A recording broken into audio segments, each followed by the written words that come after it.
Hi friends, ఎలా ఉన్నారు? నేను మీ శాంసన్. అంతర్ముఖం రిలీజ్ చేయాలి, ఎందుకంటే నా నా మనస్సులో కొంతమంది ఉన్నారు. నాకు నిజంగా వాళ్ళకి నేను ఏమిచ్చి వాళ్ళ గురించి చెప్పగలను చెప్పండి. విషయం ఏంటంటే ప్రియులారా, మీ అందరికీ తెలుసు నా గురించి అవగాహన ఉన్న వాళ్ళకి, నేను ఒక పక్కా హిందూ కుటుంబంలో నుంచి వచ్చాను.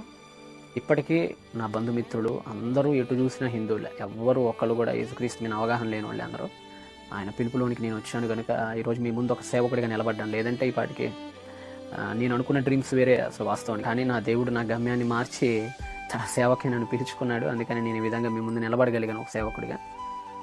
నా జీవితం గురించి నేను మీకు విప్పటానికి ఈరోజు రాలేదు, కానీ నాకు సహకరించిన వారి గురించి చెప్పడానికి నేను వచ్చాను. నిజంగా జీవితాన్ని వెనక్కి తిరిగి చూసుకుంటే నా దేవునిలో నేను చాలా ఎదిగాను. నీ జ్ఞానాన్ని నేను రుచి చూశాను తండ్రి, దాన్ని నేను అనుభవించాను నాయన.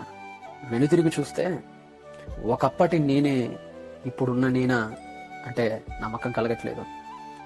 అంతలా నన్ను మార్చావు. నాకు నేనే గుర్తుపట్టలేనంతగా నన్ను తీర్చిదిద్దావు తండ్రి.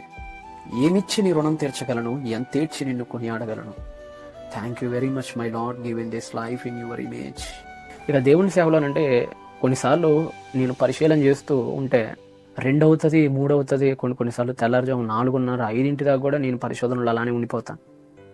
ఒక్క పాయింట్, ఒక సింగిల్ పాయింట్ కోసం, ఒకే ఒక పాయింట్, దేవుని గెలిపించే ఒకే ఒక పాయింట్ కోసం అన్ని పుస్తకాలు తిరగేసిన రోజులు ఉంటాయి నా లైఫ్లో. అది ఒక దేవుడు ఇచ్చినటువంటి ఒక వరం. పుస్తకాల పరిశీలన అనేది అది అందరికీ సాధ్యపడదు. నిద్రాహారాలు మానుకొని నేను చేసే ఈ పరిశీలనలో నాకు సహకారుడు నా తమ్ముడు విజయ్. నాకే కష్టం వచ్చినా, నాకేమైనా నా తమ్ముడు నన్ను ఎప్పుడు విడిచిపెట్టలేదు. Thank you Vijay. నువ్వెంత కష్టపడుతున్నావో, నువ్వెన్ని శ్రమల్లో దేవుని కోసం నిలబడుతున్నావో నాకు తెలుసు నాన్న. మన చిరునవ్వుల వెనుక దాగి ఉన్న నిర్విరామ కన్నీళ్లు మన దేవుడు చూస్తున్నాడు. ఆయన ప్రతి దానికి తగిన ఫలాన్ని ఇస్తాడు. చిరునవ్వు తప్ప నీ గురించి చెప్పడానికి నా దగ్గర ఏమీ లేదు Vijay. Thank you very much. పర్సనల్గా ఎన్ని కష్టాల్లో ఉన్నాం అనేది మాకు మాత్రమే తెలుసు, మా గుండెకు మాత్రమే తెలుసు. చాలా ఇబ్బందులు పడుతూ లైఫ్లో లీడ్ చేయడమే కష్టం. ఏదైనా ఒక మంచి జాబ్ చూసుకొని ఉద్యోగానికి వెళ్ళిపోతే తప్ప, ఎందుకంటే మీకు తెలుసు ఎంత ఈరోజు ఒక మనిషి బతకాలంటే 8,000 రూపాయలు ఖర్చు కావాలి ఒక సిటీలో. కొన్నిసార్లు అనిపించేది సేవకుడిగా ఉంటూ, ఎందుకంటే మేమేమి దశంభాగాలు ఎవరి దగ్గర తీసుకోం. ఎవరిని మీరు అడగండి, నేను ఒక ప్రార్థన చేసినప్పుడు ఆ ప్రార్థనకి నాకు డబ్బులు ఇస్తే అవి కూడా నేను తీసుకోను కనీసం. అంటే చెయ్యి చాచి అడగలేము, ఇప్పుడు అడగలేము, డబ్బులు డిమాండ్ చేయలేము. ఇక నేను ఇలాంటి పరిస్థితుల్లో సేవకుడిగా రాణించడం చాలా కష్టం అనుకొని ఉద్యోగం చేస్తూ సేవ చేద్దాం అనుకున్నాను. ఎందుకంటే నేను ప్రారంభంలో ఉద్యోగం చేశాను. సేవ అధికమైనప్పుడు నాకు ఒక లీవ్స్ దొరక్క చాలా ఇబ్బందులు పడి నేను దాన్ని వదిలేశాను. మళ్ళీ అలా చేద్దాం అనిపించింది, కానీ ఉద్యోగం ఎవరికి మనకు అనుకూలంగా ఏది ఉండదు కదా. నేను చదువుకున్న ఫీల్డ్కి నేను నార్త్ ఇండియాకు, అవుట్ ఆఫ్ ఇండియాకు వెళ్ళిపోవాలి. నా ఫీల్డ్ అది. నా పర్సనల్ డీటెయిల్స్ నీకు అంతకు మించి చెప్పను నేను, అదంతా క్షేమం కాదు పబ్లిక్ ప్లాట్ఫామ్ మీద. చాలా సంపాదించవచ్చు బయటికి కనుక నేను వెళ్తే, నేను చదువుకున్న చదువుకి. కానీ దేవుడి పని చేయలేమండి, నాకు తెలుసు. ఆయన అనుకున్నప్పుడు నా దేవుని బిడ్డలకి నేను నిలబడలేను, వాళ్ళ కోసం నేను ఇంత పరిశీలించలేను. అలా వెళ్ళిపోదాం అని చాలా ఇబ్బందులు పడ్డాం, కానీ దేవుడి కోసం నిలబడ్డాను. ఆయన కోసం కష్టాలు వచ్చినా, కన్నీళ్ళు వచ్చినా నిలదొక్కోవాలి అని నిలదొక్కున్నాం. ఆ మహానుభావుడు ఎప్పుడు చెయ్యి విడిచివాడు కాదు కాబట్టి నన్ను ఆదరిస్తూ ఉన్నాడు ఎప్పటి నుంచో. ఆ విషయంలో దేవుడు నాకు పంపించినటువంటి ఒక గొప్ప సహకారుడు నషీం హైమీం ఫ్రమ్ కర్నూల్. గత వార్షికోత్సవంలో కూడా తన గురించి నేను చెప్పాను. అప్పటి నుంచి ఇప్పటికీ కూడా అదే ప్రేమ నేనంటే. చాలా నిజంగా తమ్ముడు హషీం, నువ్వు చూపించిన ప్రేమ తోడపుట్టినోడు కూడా చూపించలేరేమో. నాకు నా తమ్ముడు విజయ్ తర్వాత నాకు నా తమ్ముడు హషీం హైమీం కూడా అంతే. అంటే నేను ఆశ్చర్యపోయినటువంటి ఒక తల్లిని చూశాను నా లైఫ్లో.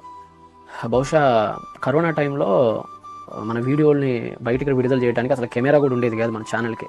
కొంతమంది అంటారు, అన్న వీడియో వారానికి 2 వీడియోలు 3 వీడియోలు పెట్టాను అని. తమ్ముడు, పెట్టాలని నాకు ఉంటుంది, కానీ పెట్టాలంటే అదంత చిన్న విషయం కాదు కదా.